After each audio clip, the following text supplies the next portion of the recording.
হি হি হি, কেল্লা ফতে। বোন দেখ, সোনালি একা হয়ে গেছে আর নীল চ্যাংড়া ঝর্ণার জল খেতে দৌড়াচ্ছে। কিন্তু ও কি আর জানে যে ঝর্ণার জলে আমি আগেই ঘুম পাড়ানি জাদুর ধুলো মিশিয়ে দিয়েছি। দারুণ কাজ করেছিস লটপটি। নীলকণ্ঠ জল খেলেই গভীর ঘুমে তলিয়ে যাবে, আর এই সুযোগে যা করার করতে হবে।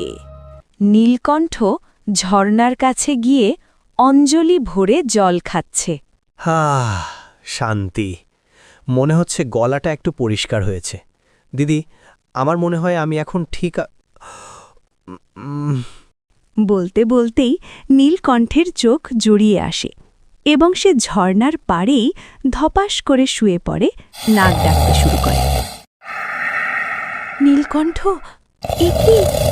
জল খেয়ে তোর গলা ঠিক হওয়ার কথা, তুই ঘুমিয়ে পড়লি কেন? ওঠ নীলকণ্ঠ, ওঠ বলছি। বোন নীল চ্যাংড়া তো কুপোকাত, এখন ওই রূপালীকে সরাতে হবে। আমি জানি রূপালী রাজকুমারদের গল্প শুনতে খুব ভালোবাসে।